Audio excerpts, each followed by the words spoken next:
Hello, good morning, नमस्कार, आदाब। एक बार फिर से आप सबका स्वागत है वाईफाई स्टडी स्टूडियोज चैनल पे, which is a part of an academy. तो आज का जो हमारा टॉपिक रहने वाला है, शुरुआत करेंगे हम लोग उस पर्टिकुलर टॉपिक के साथ में। और आपको मालूम है कि ये जो सुबह के 5 बजे आपके चिट चैट वाले जो सेशंस होते हैं, चिट चैट का मतलब है छोटे छोटे से सेशन है लेकिन बहुत ही ज्यादा यूजफुल है। तो यहाँ पे हम देखेंगे कि आज का हमारा कौन सा वाला टॉपिक है। आपको बता दें, थंबनेल देख के आप समझ ही गए होंगे कि जितने भी ऑर्गेनाइजेशंस होते हैं, आप जानते हैं कि ऑर्गेनाइजेशन के बेसिस पे सवाल आपसे पूछा ही जाता है, आप स्किप नहीं कर सकते क्योंकि एक एक नंबर आपके लिए जरूरी होता है। समझ गए? तो यहाँ पर आपके सामने आज का जो टॉपिक होगा वो ऑर्गेनाइजेशंस और उनके अध्यक्ष या फिर उनके प्रेसिडेंट या फिर उनके चेयरपर्सन के ऊपर रहने वाला है। इसके अलावा आपके 2 क्लासेस चल रहे हैं। जो बच्चे इन दोनों क्लासेस को मिस कर रहे हैं, अभी ज्वाइन नहीं कर रहे हैं, गाइज बाद में बिल्कुल भी मुझसे मत कहना कि मैम ये टॉपिक पढ़ा दो, क्योंकि अभी मैं आपको ये किताब पढ़ा रही हूँ और यहाँ पे आपका मॉक चल रहा है। दोनों क्लासेस आपके अनअकैडमी पे रहते हैं, तो प्लीज डू ज्वाइन देम। दूसरा, करंट अफेयर्स का समय तुम लोगों के कहने पे मैंने इसको 6:45 AM कर दिया है। कम से कम अब तो यहाँ पे क्लास में टाइमली ज्वाइन करना स्टार्ट कर दीजिए, क्योंकि ये करंट अफेयर का सेशन, SSC का पेपर देख लिया, ओडिशा का पेपर देख ही लिया, ओडिशा PSC देख लिया, ओडिशा रेवेन्यू इंस्पेक्टर देख लिया, पीटी का पेपर देख लिया। अब आगे जो आने वाले वो देख तो तभी पाओगे ना जब प्रॉपर्ली आके क्लास में पढ़ोगे। ठीक है, तो प्लीज क्लास में लाइव आना स्टार्ट करिए। सुबह 7 बजे की जगह पे इसको 6:45 AM पे कंडक्ट किया जाता है और ये क्लास आपके हर एक एग्जाम के करंट अफेयर्स को कवर करता है। आइए जरा शुरुआत करते हैं और पेड क्लास के बारे में आपको क्लास के आखिरी में बताएंगे। ठीक है, देखिए सबसे पहला जो सवाल आपके सामने है, सेशन को लाइक और शेयर कर देना। ठीक है, पहला सवाल, एंटोनियो ग्यूटेरस। आई होप कि इस क्लास को एंटोनियो ग्यूटेरस देख रहे होंगे। तो यहाँ पे पूछा जा रहा है कि एंटोनियो ग्यूटेरस जो है वो इसमें से कौन से ऑर्गेनाइजेशन के अध्यक्ष हैं। अब आप बहुत बेहतर तरीके से जानते हैं, व्हेन वी से UN, तो UN के बेसिस पे बहुत सारे सवाल हैं जो आपके एग्जाम के अंदर पूछे जाते हैं। तो इसका करेक्ट आंसर क्या हो जाएगा? UN will be the right answer. अब UN के बारे में देखो, बहुत सारे बच्चों को डाउट होता है, ma'am how to make a note, है ना। अब ध्यान से देखना, पहली और आखिरी बार देखो ये समझाने जा रहे हैं। सिंपल तरीका होता है नोट्स बनाने का। सेंटर पे तुमने लिखा है UN, ठीक है। अब इसके आसपास एरो मारना स्टार्ट करो और यहाँ पे पॉइंट्स को लिखना शुरू करो। सबसे बेस्ट तरीका कि ये जो बनाया गया था ये कब बना, अब UN का डे कब मनाते हैं, उसके बाद में UN के अंदर टोटल कितने मेंबर हैं, इसमें से 5 परमानेंट हैं, 10 नॉन परमानेंट है। UN के अंदर टोटल कितनी बॉडीज आती हैं, UN में टोटल कितनी लैंग्वेजेस हैं, UN के जितने भी ऑर्गेनाइजेशंस हैं 6, इनमें से 5 का जो हेडक्वार्टर है वो आपको न्यूयॉर्क में मिलेगा। एक जो है जिसका नाम है ICJ, इसका हेडक्वार्टर आपको द हेग के अंदर मिलेगा। इस तरीके से एक फ्लो चार्ट की तरीके से नोट्स को बनाया करो। रामायण जो आप लोग लिख लेते हो ना, फिर या तो उसको हाईलाइट कर लो तो समझ में आता है, लेकिन खिचड़ी पका के नोट्स कभी नहीं बनाने चाहिए। ठीक है, चलो अच्छा दूसरे सवाल पे आते हैं। बताइए, WHO। अब आप जानते हो कि सबसे ज्यादा जो सुर्खियां बटोरी हैं वो इसी वाले ऑर्गेनाइजेशन ने बटोरी हुई हैं। सवाल में कहा जा रहा है कि WHO के प्रेजेंट टाइम पे हेड कौन है, तो इसका करेक्ट आंसर क्या हो जाएगा, ये बनेगा टेड्रोस अंकल। इसका हेडक्वार्टर कहां पर आपको मिलता है, जेनेवा के अंदर आपको इसका हेडक्वार्टर मिलेगा। दूसरा पॉइंट ध्यान रखना, अगर आपसे पूछा जाता है किसके बारे में, WHO के बारे में, तो ये ध्यान रखिएगा कि 7 अप्रैल है ना 1948 कौन सा डे होता है, ये आपका हेल्थ डे सेलिब्रेट किया जाता है। अगला सवाल नेक्स्ट देखो, DG ऑफ WTO, यानी कि जो WTO है वर्ल्ड ट्रेड ऑर्गेनाइजेशन, उसके अंदर किसका अपॉइंटमेंट किया गया है। अब देखो ऐसा पहली बार हुआ है कि किसी फीमेल का अपॉइंटमेंट यहाँ पे किया गया है, तो ऑब्वियस सी बात है कि उसके ऊपर सवाल तो बनना तय है। ठीक है, तो यहाँ पे इसका आंसर क्या बनेगा, आंसर हो जाएगा नगोजी ओकांजो। कहाँ से बिलोंग करती हैं भैया, ये ध्यान रखना, इनके लिए कंट्री तुमसे पूछी जाएगी, तो ये नाइजीरिया से बिलोंग करती हैं। अगला सवाल बताइए, who is the secretary general of NATO. अच्छा, एक क्वेश्चन का आंसर तो किया ही नहीं तुम लोगों ने, कमेंट बॉक्स में बताना। United nation security council and United nation general assembly, दोनों के अलग अलग हेड हैं, दोनों के नाम कमेंट बॉक्स में मेंशन करिएगा। ठीक है, बताइए नाटो का पूछा जा रहा है, तो भैया नाटो जो है ना तुम्हारा, ये क्या कहता है, ये नॉर्थ अटलांटिक ट्रीटी के बारे में बात करता है और इसके प्रेजेंट टाइम पे जो हेड है वो कौन हो जाएंगे, जेंस स्टोल्टेनबर्ग। अगर कहा जाए कितने कंट्रीज आते हैं, 30 देश इसके अंदर आते हैं। अगर तुमसे पूछा जाए कि इसका हेडक्वार्टर कहाँ पर मिलेगा, तो ये आपको ब्रुसेल्स के अंदर मिलेगा। सेम कंडीशन में अगर आपसे यूरोपियन यूनियन पूछा जाए तो इसके अंदर भी number of countries and headquarter Brussels के अंदर। अगला सवाल, कहा जा रहा है इसमें से कौन सा ऐसा ऑर्गेनाइजेशन है जिसके अध्यक्ष की अगर हम बात करें तो वो कौन है, ग्रेग बार्कले हैं। अब आप बहुत बेहतर तरीके से जानते हो कि व्हेन वी से ग्रेग बार्कले तो ये न्यूजीलैंड से बिलोंग करते हैं। सवाल में कहा जा रहा है कि कौन सी वाली ऑर्गेनाइजेशन होगी, तो simple question, easy answer, ICC, that is international cricket council. इसका सेंटर कहाँ पर है या फिर इसका हेडक्वार्टर कहाँ मिलेगा आपको, तो ये आपको दुबई के अंदर देखने को मिलेगा।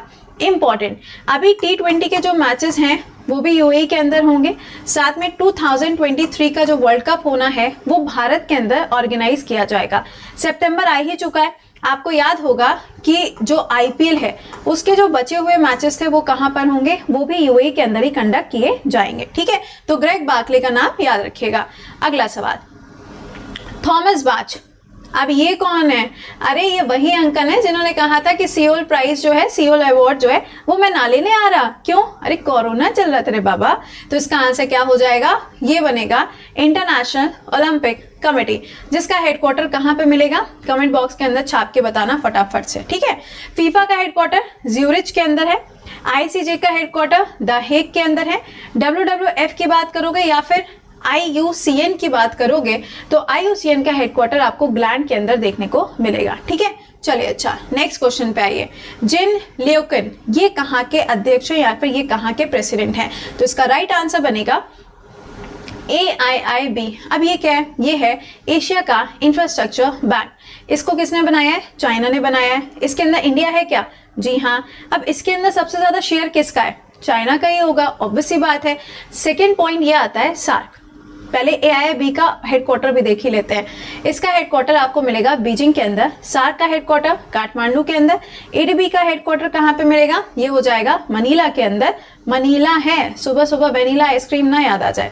अगला, वर्ल्ड बैंक की बात करोगे, दुनिया का सबसे आसान सवाल, क्या करोगे, वॉशिंगटन DC मार्क करोगे। इसका राइट आंसर क्या हो जाएगा वो आपको पता चल गया, मार्कोस ट्राइजो। कुछ याद आया?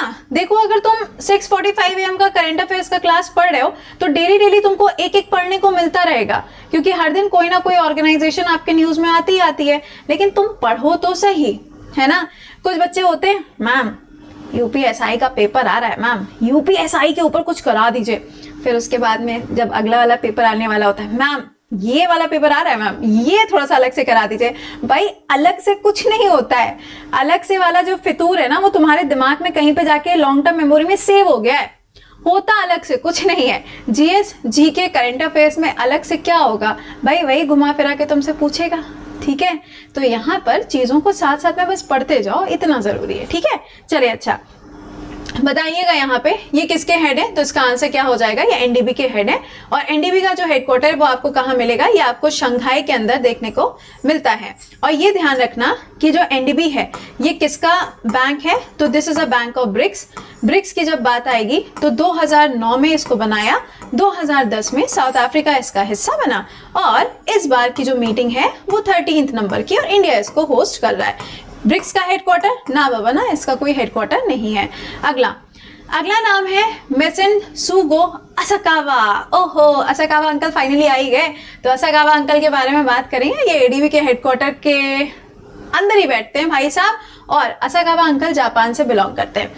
लेकिन अगर तुमसे पूछा जाता है कि इसके वाइस प्रेसिडेंट कौन है, तो वो अशोक लवासा जी रहेंगे। ठीक है, एक सवाल और, NDB के अंदर अध्यक्ष तो बता दिए, वाइस प्रेसिडेंट तो बताया ही नहीं तुमने, वो भी तो इंडियन है। फटाफट से कमेंट बॉक्स में आंसर मारो जरा, कौन हो जाएंगे।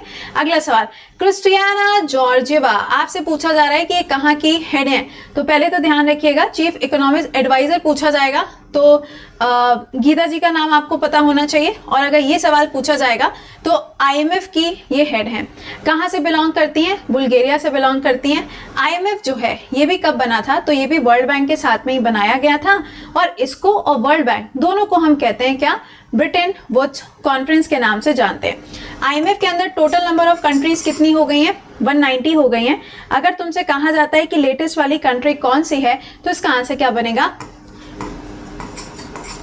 Andorra will be the right answer. But world bank के अंदर कितनी कंट्रीज है यार, ये 189 ही है, इसको गड़बड़ करके मत आना, ठीक है।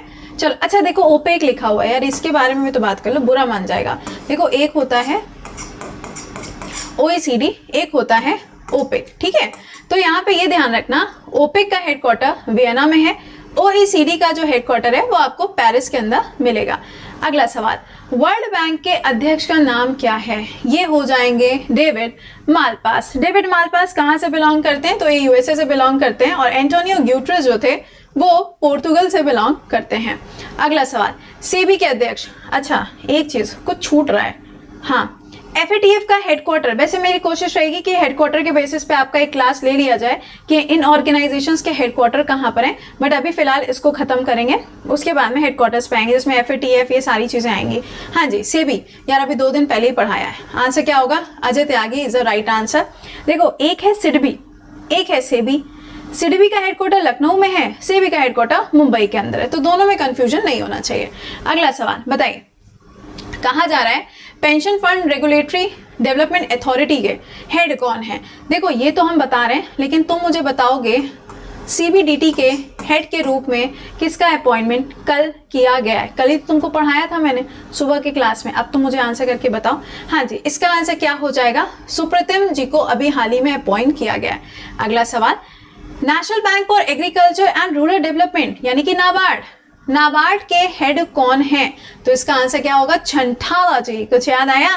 तो ये हो जाएगा यहाँ पे इसका करेक्ट आंसर। अभी प्रेजेंट टाइम में इनका नाम जो है वो काफी ज्यादा चर्चा में भी आया था।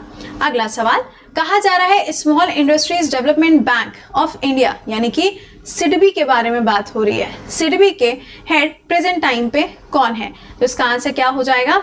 एस रमन जी। अब देखो कल तुमको हम ये सब का सब पढ़ाए थे, सबका सब रिवीजन कराया था, इसीलिए बोल रहे हैं अगर आप 7 बजे वाला यानी कि 6:45 AM वाले क्लास को कर रहे हो प्रॉपर्ली, तो ये आपके लिए सिर्फ और सिर्फ रिवीजन रह जाएगा। 5 मिनट में पढ़ के खत्म कर दोगे, और आपको करना भी क्या है? रिवीजन ही तो करना है।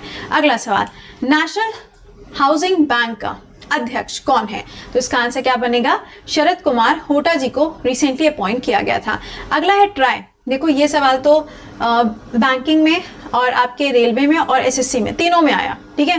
ट्राई का अगर पूछा जाए हेड कौन है तो आंसर हो जाएगा BD वघेला जी। ये क्या करता है? टेलीकम्युनिकेशन को रेगुलेट करने का काम करता है। प्रमोद कुमार तिवारी, अभी हाल ही में इनको किसके डायरेक्टर जनरल के रूप में अपॉइंट किया गया? तो इसका आंसर हो जाएगा BIS के अंदर अपॉइंट किया गया, ठीक है। देखो ये ऑर्गेनाइजेशंस चल रही हैं, यहाँ पर ये मत करना कि मैम BSF के हेड भी होने चाहिए, इसमें DRDO के हेड भी होने चाहिए, वो एक अलग से क्लास होगा, ओके। और हाँ, आज दोपहर में 2 बजे हम लोग खेलने वाले हैं KBC। कहाँ पर? इसी YouTube चैनल पर आपका क्लास रहेगा। KBC में जितने सवाल पूछे गए हैं वो सारे के सारे हम आपको कराने वाले हैं, और देखते हैं कि तुम कितना सॉल्व कर पाते हो, ठीक है। चलिए अच्छा बताइए, Prasoon Joshi, very famous name, आपको बताना है कि इनका नाम जो है किसके साथ में जुड़ा हुआ है? Central board of film certificate. अगर तुमसे पूछा जाए नेशनल स्कूल ऑफ ड्रामा के हेड कौन बनाए गए हैं, तो आंसर हो जाएगा बाबू भैया। समझ गए कौन है? अगर समझ गए हो तो कमेंट बॉक्स में लिख दीजिएगा, ठीक है। अगला सवाल, defence research and development organisation. तो देखो इसके हेड कौन हो जाएंगे? DRDO के इसके हेड हो जाएंगे सतीश रेड्डी जी। मैंने अभी बोल दिया है कि इनके जो हेडक्वार्टर्स हैं उसके ऊपर अलग से क्लास आएगा, ठीक है। अगला सवाल देखिएगा, insurance regulatory and development authority यानी कि IRDA के हेड प्रेजेंट टाइम पे कौन है? तो आंसर होगा इसमें से कोई भी नहीं है। तो भैया है कौन? ये भी तो बताने की होती है, ऐसे थोड़ी ना होता है। तो आप मुझे आंसर करोगे, देखो जो मैं तुमसे कह देती हूँ ना, आप मुझे आंसर करोगे, तो वो कहीं ना कहीं मैंने पढ़ा के रखा होता है, इसीलिए मैं आपके ऊपर उस सवाल को छोड़ती हूँ, ठीक है। चलो अच्छा नेक्स्ट पे आ जाओ। अगला क्या है? Life insurance corporation of India यानी कि जीवन के साथ भी और जीवन के बाद भी। इसका आंसर क्या है? MR कुमार जी जो हैं वो प्रेजेंट टाइम पे LIC के हेड हैं। अगला, नरेंद्र मोदी जी इसमें से कौन सी ऑर्गेनाइजेशन की अध्यक्षता करते हैं? भैया RBI के लिए शक्तिकांत दास जी बैठे हुए हैं। एक्सिम जो है वो आपका एक्सचेंज बैंक है यानी कि एक्सपोर्ट एंड इंपोर्ट के लिए इसका इस्तेमाल होता है। अब इसका आंसर क्या बनेगा? NITI Aayog is the right answer. NITI Aayog के जो चेयरपर्सन होते हैं वो PM होते हैं, और यहाँ पे जो CEO होंगे वो कौन है? अमिताभ कांत जी हैं। अगला, सोमा मंडल, फर्स्ट टाइम किसी फीमेल का अपॉइंटमेंट किया गया है सेल के अंदर। फर्स्ट टाइम किसी फीमेल का अपॉइंटमेंट सेल के अंदर हुआ है तो प्लीज ये ध्यान रखना, जहां पे भी फर्स्ट फीमेल आ जाएगा वहां पे क्वेश्चन बन ही जाएगा, ठीक है। चलो आंसर सेल मैंने आपको बता ही दिया, राइट। अब मैंने आपको जो बीच बीच में छोटे छोटे से सवाल पूछे हुए हैं उसके आंसर करते चलिएगा, और जो बाकी ऑर्गेनाइजेशंस हैं जिनके हेडक्वार्टर्स मुझे आपको पढ़ाने हैं वो मैं आपके साथ में कवर करूंगी। अब मैं आपसे मुलाकात करती हूँ कितने बजे, अभी आपसे लाइव सेशन में मुलाकात होगी करंट अफेयर्स में। इसके अलावा आपका जो नया बैच है वो 1 तारीख से स्टार्ट हो चुका है और इसमें अभी हम आपको हिस्ट्री पढ़ा रहे हैं, तो क्लास में पहुंचना मत भूला करिए। और अगर आपने अभी तक पेड बैच ज्वाइन नहीं किया और अगर आप पेड बैच ज्वाइन करना चाहते हैं तो आपके पास में पूरी अपॉर्चुनिटी है, आप इस पर्टिकुलर बैच को ज्वाइन कर सकते हैं, जिसके अंदर आपको सारी पीडीएफ, सारे सवालों के जवाब, सारी चीजें आपको एक साथ मिल जाती हैं। इसके अलावा आपका टेस्ट जो है वो भी रहेगा इस संडे को, और अगर आप इस बैच को ज्वाइन करना चाहते हैं तो टाइमली ज्वाइन कर लीजिएगा। कोड क्या लगेगा, कोड विल बी कृति 10, जिसपे आपको 10% ऑफ मिलेगा। आप चाहो तो EMI के थ्रू भी इस बैच को ज्वाइन कर सकते हैं, and same with the UPSC batch also, ठीक है। चलिए अच्छा, तो मुलाकात करते हैं आपसे 6:45 AM पे। टिल देन खुश रहिए, मुस्कुराते रहिए। सेशन को एक बार से लाइक और शेयर जरूर से कर दीजिएगा। Bye bye and take care.